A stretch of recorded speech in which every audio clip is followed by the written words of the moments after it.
It's recording. Well, good afternoon and welcome. Welcome to another of our Wednesday webinar series. Been doing these webinars a long time, since 2013. And I believe we have a guest speaker today who was with us in 2013 for one of our first ones that we did. And that would be Paul Edwards. And before I get too far into introducing Paul, my name's Kelly Bearden, and I'm the director of the CSU Bakersfield SBDC, Small Business Development Center. Thank you for joining us. Got a great program today, and a little bit about the SBDC program first and foremost. The SBDC program is in all 50 states, 1,000 centers across the country.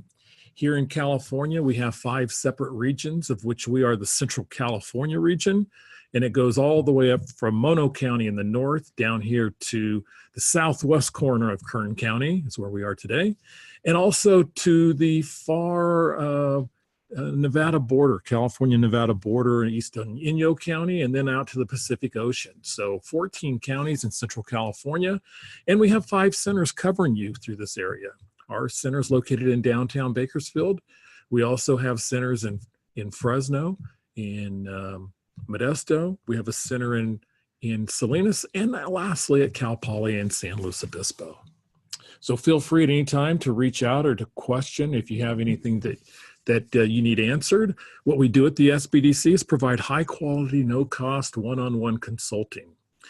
Today we have one of our senior level consultants who have been with us also since about that same 2013 window. And again, no cost, confidential one-on-one consulting. We do a variety of training programs. We're going to talk about a couple of those that are coming up for small business owners. We do a lot of stuff online with the webinar series and some of the other things that are online.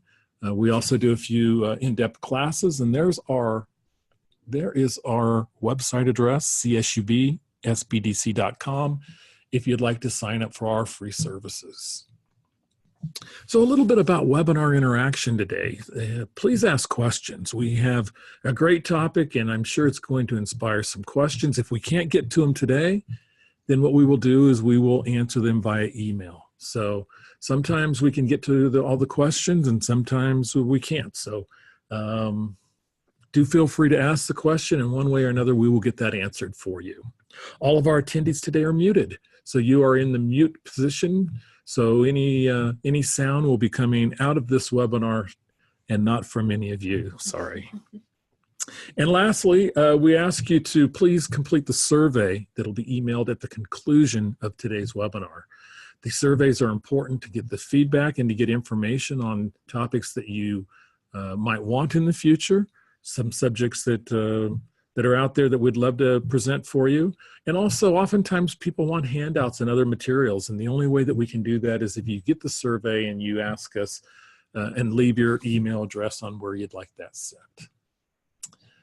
Some of the webinar tips, we do have a mobile application that's available. So if you're on the go and would like to view this, there's a mobile option available, and you can get to that by downloading the Zoom software. And we have some interactive polls at times, and another fun. Today, no polls, and again, the questions are out there, so please ask the question. If you'd like to view this afterwards, it will be available through a couple of different sources. One will be our YouTube channel, and another one can be on-demand feature if you've signed up for the webinar, which you have if you can hear my voice. Today's webinar, great topic, don't let technology leave you behind. And we're privileged today to have Paul Edwards joining us for this presentation.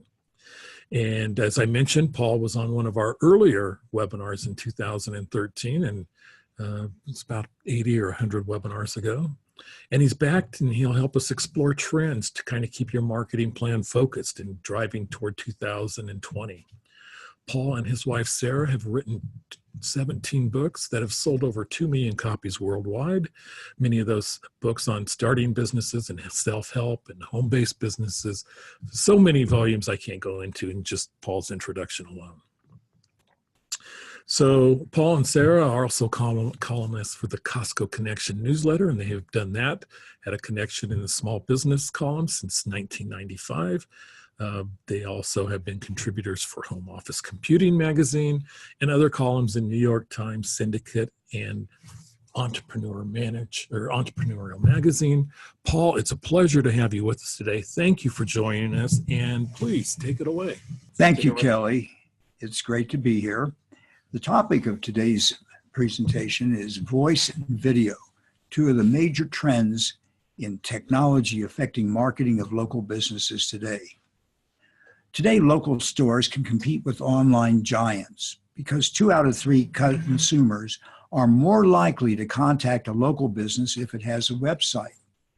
Websites are the cornerstone of the internet, and that's something to bear in mind because having a website puts you ahead of 52% of businesses, even today, that still don't have a website. And without a functional website, your business should feel incomplete, leaving your niche open to competitors who take advantage of the many ways the web can be used to market a local business. This is all we're going to say about websites in this presentation, and we will not cover social media, though important, have likely peaked in their usage. And what is superseding them today is what we're going to cover. People are watching videos more and more every day. Online video accounts for 74% of all online traffic and 80% by 2019, just next year. Using the word video in an email subject line boosts the open rate by 19%. 87% of shoppers research a local business online before calling or visiting it. This is up from 71% in 2017. So know that your shoppers are looking for you on the web before they come to see you today. 91% of smartphone users look up information on the phone while they're in the middle of a task, multitasking. And 90% of customers report that product videos help them make purchasing decisions. 40%, 4 out of 10 smartphone video viewers visit a company's store or website as a result of seeing a video on their smartphone. And including video in a landing page can increase conversion to customers by 80%. So what you can see from these numbers is that video is more and more a part of our everyday life. Deciding what or how to buy shopping advice is what people look for. Feeding interests and passions, anything from food to games, learning, exploring, or researching, seeking product reviews for gift ideas, seeking how-to information. Viewers are increasingly want active experiences and interactive functionality built into videos that give viewers what they want while making it easier for businesses to align marketing costs with business goals. So this is all a way of both being more effective while also saving money. The most effective way, and the theme of this is seeing is believing, the most effective way of convincing people or demonstrating something is the visual experience of seeing something done. Video works because, number one, movement, action, and color boost attention spans. People retain 95% of what they see versus 10% of what they read. Video can convey emotion. If a picture is worth 1,000 words, it's estimated that 1 minute of video is equivalent to 1.8 million words. And combining sound with video makes a video memorable by influencing mood and creating visual anchors. Videos that go viral can help form online communities. Now, how long should videos be? Well, with Instagram, the standard is 30 seconds and file sizes of 100 megabytes are recommended with resolution of 1280 by 720. Twitter, about 45 seconds. Facebook, 1 minute. YouTube, 2 minutes. 55% of videos are listened to on smartphones are under 5 minutes long. And while the maximum size of files that can be uploaded to these various sites increases as our capabilities technologically grow, it's still wise to keep them as short as are effective. Now, you can make videos with everyday phones. You can shoot small video files with your smartphone, like an iPhone or Samsung, a tablet, or even Dropbox's camera. The built-in technology does much of the work for you. You can then download the videos into your computer, and you can then upload them to YouTube, your website, or other sites like Facebook. Facebook provides the option of either a static photo or a video that can be put on a Facebook business page. Images account for 75 to 90% of Facebook advertising effectiveness. The most effective length for an ad on Facebook is 4 words or 15 words for a link description. Very short, but the visual message carries the work. Videos need to be between 820 and pixels wide and 426 pixels tall and between 20 and 90 seconds long on Facebook. Open your Facebook business page and click Change Cover at the top left of your cover photo. Select Upload and Video, and you're there. Then click Next and choose one thumbnail from 10 thumbnail possibilities. With one taping, you can create a 360-degree video to put up on YouTube, Facebook, your own website, and other sites. You can archive it automatically, adapt it into different formats for other sites as a blog post, a podcast, or social media post. And almost half of all businesses upload videos to YouTube. So popular is YouTube today. Now, to use Google, you simply sign in to Google My Business. If you have multiple locations, open the location you'd like to manage. From the menu, pick Photos. Choose the type of photo or video you'd like to add, and upload the photo or video from your computer, or choose one you've already uploaded. And on the right is a picture of the Google page. Okay. Use photos and pictures to liven up text. The human brain actually processes images 60 times faster than text. Breaking up blocks of text with images will make your text more readable. You can take photos at fundraising events, in the field, or at your library. When people hear information, they are likely to remember 10% of it 3 days later. If a related image is paired with the same information, people retain 65% of it 3 days later. Keep photos in Adobe's cloud storage, OneDrive, iCloud, Google Drive, or some other cloud provider. And you can then organize them with apps like Lightroom CC so that when you need them, you can easily find, edit, enhance, and transform your photos on any device. Now, there are available free stock photos from sources like New Old Stock, Splitshire, Creative Commons, Pexels, and Upsplash, all for free. Make yourself look good. What you wear can create an impression. Refresh your look from head to toe by editing your wardrobe down to 8 or more basic outfits that you can wear making videos. New glasses can help. Choose 1 or 2 expensive looking neutrals like white, black, beige, gray, or navy in the best fabrics you can afford for your suit, jacket, and trousers. For shirts, have at least one white shirt. V-neck cashmere or other high-quality sweaters, oversized and ribbed, can work. Slouchy, high-waist ankle pants, tapered toe loafers or loafer mules, such as made by Merrill. Wearing these in mix and match rotation will make you feel self-confident. What's more, clothing solutions always outlast dermatological treatments, which require frequent tune-ups.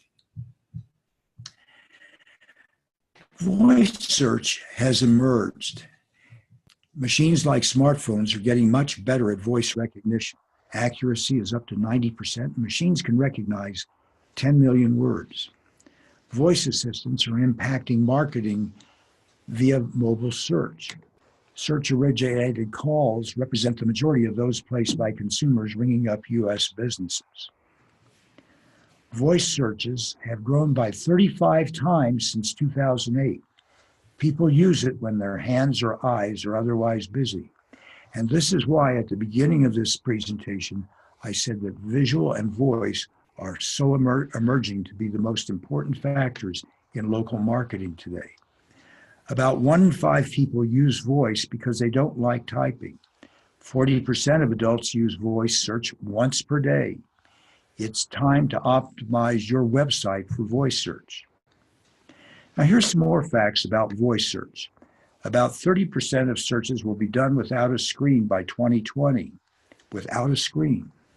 When people express what they're seeking in voice search, they use natural phrases like, how do I get to? Where's the nearest gas station? Or how do I stop a toilet from overflowing? When people search in text, the search term is typically 1 to 3 words. 81% of people only skim the content they read online. People form a first impression in a mere 50 milliseconds. The average user reads at most 20 to 28% of words during an average visit. And the average person gets distracted in 8 seconds, though a mere 2.8 seconds delay in loading is enough to distract some people. Simple, easy to read content will make your voice search SEO and make it possible to be effective. The average Google voice search result is written at a 9th grade level. And talk to your customers. You can do this with live online chat, helping customers directly rather than taking the time to use a web form or email. There's more about voice search. The average voice search result page loads in 4.6 seconds, 52% faster than the average page loads. Google has made page speed an explicit mobile ranking factor. Having your site optimized for voice is a way of attracting more views on your site. Google favors short, concise answers to voice search queries. The typical voice search result is 29 words in length. And the average word count of a page you get after a voice search result is 2,312 words, indicating Google favors pages with long-form content. Creating separate pages for every possible voice search is not productive because content that ranks highly in desktop search is also very likely to appear in a voice search answer. Approximately 75% of voice search results rank in the top 3 for every query, a rather startling number for voice having come around so rapidly. Not all voice platforms are created equal. Google Home speakers are 3% less likely to give accurate responses to people with Southern accents than those with Western accents, according to studies commissioned by the Washington Post. And voice validation data sets like Switchboard have been shown to favor speakers from particular regions of the country. Posts that include images produce 650% higher engagement than text-only posts, and posts with videos attract 3 times more links than text-only posts. People are 85% more likely to buy a product after viewing a product video. Apple's Siri, Google Assistant, Amazon's Alexa, Samsung's Bixby, and Microsoft's Cortana are the most used voice assistants. Alexa leads with 12,000 incorporations into other apps. Google Assistant has fewer than half the number of applications, but they are all on all Android phones, and Siri is on iPhones. Websites that begin with HTTPS dominate Google's voice search results. In fact, almost 71% of Google Home result pages are secured with HTTPS. Let's turn now to podcasts, which are growing in popularity. 44% of Americans aged 12 or older have listened to at least one podcast. Consumers 25 to 54 are more likely than other generations to listen to podcasts. Almost 1/3 of them do. Of these, 34% of millennials and 28% of Generation X consumers say they are likely to increase their podcast listening. People listen to podcasts because they do it while driving. 52% of people listen to podcasts while driving, 46% while traveling, and 40% while walking, running, or riding a bike. Podcasts can seem personal and have the ability to provide interesting stories. 26% of Americans now listen to a podcast each month, a rise of 2 percentage points in 2017, while the number of podcasts has risen to 7 per week on average, up from 5 last year. And advertisers are turning to podcasts as a medium trusted by consumers. That concludes this particular presentation, and the concluding comment I want to say is that voice and visual are becoming so important that every local business needs to really think what their strategy is going to be today in order to incorporate voice and visual into their marketing. Thank you, Paul, so much for your presentation. We have a few questions regarding some of the things you were speaking about. The first question is about what is an online community and how do we reach them? An online community has gone by many names: special interest groups, LinkedIn groups, Facebook groups, local social media sites have their groups. And what you want to do is, if this is going to help advance your business interests by enabling you to reach your customers, is to either participate in one of the online groups that exists on LinkedIn, which has thousands of them, or to create even your own, which is really easy to do. Awesome. It sounds a lot like online networking. It is online networking. That's what it is. It's person-to-person online networking. And with the capabilities of being able to even use video and voice, like on Google Hangouts, it becomes even more feasible as something, and within the time constraints of your business and exactly who your customers are and how best to reach them. You make your decisions as to how much to invest in these things. That's awesome. Okay, our second question is regarding the website. You said it was essential to have a website. Do I need to purchase the URL for a website, or can I get by on a free website? Well, nothing's really free. There's lots of inducements and limited amounts of capability are offered by sites like Wix and Weebly, and GoDaddy has things, and all of them. WordPress powers 52% of the websites and is probably the least expensive in the final analysis, although I have several WordPress websites. I found that the use of a consultant is necessary for some things. You can do a great deal. Without any cost if you, for example, make your Facebook page as a place where people can find you, and that's not going to cost you anything. Facebook will try and sell you some ads, but expect that you'll find a lot of things that say free, but you may find that once you get up to a certain level of usability, you're going to need to either be paying a monthly or an annual fee. That makes sense. Sometimes that can be $9.95 a month. I mean, it's all over the place. Okay. Well, here's a question. It's basically, Paul, I'm sold on video. Where do I begin? Okay. Well, that's wonderful that you are sold on video, because I think that's really where it's at, that voice. And where you begin is getting a smartphone and trying them out. And in this presentation, we talked about how you upload videos and take some videos. It can be interviewing a customer, which is a great thing to do. It can be a supplier, and then you edit it. There are applications that are available for editing, and you upload them and you put them on YouTube. You can put them on Facebook. You can put them on your website, and feel your way through developing. I think it's a good idea to shoot to get 10 to 20 videos so that you'll have a chance of having enough variety that when you refer people to wherever you house them, like on YouTube, that they'll see a lot of choices. You offer a lot. Great. Here's another question, Paul. You say social media has peaked. What do you mean by this?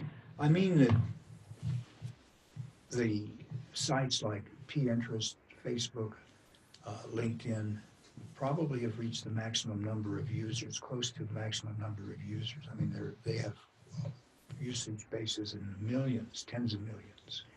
But what we're seeing is that people are dropping off of these things.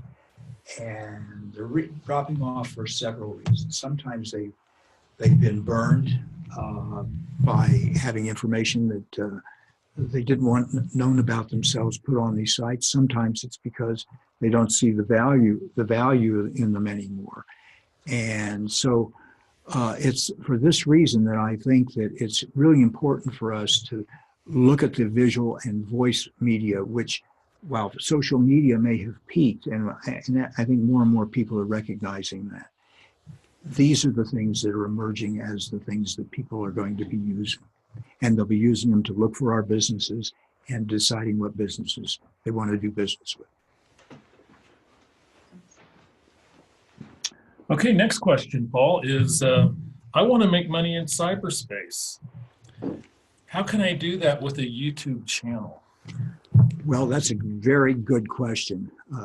You actually, the thing that I'd like to be able to say is, well, you create some quality YouTube channels, you advertise them, you charge people a subscription, but it doesn't work that way. YouTube revenue generally comes from getting enough people looking at your site that people want to advertise on it. So the money from YouTube is going to be made through getting usage up to the point that there will be advertising from that. Fantastic. Paul, here's another question.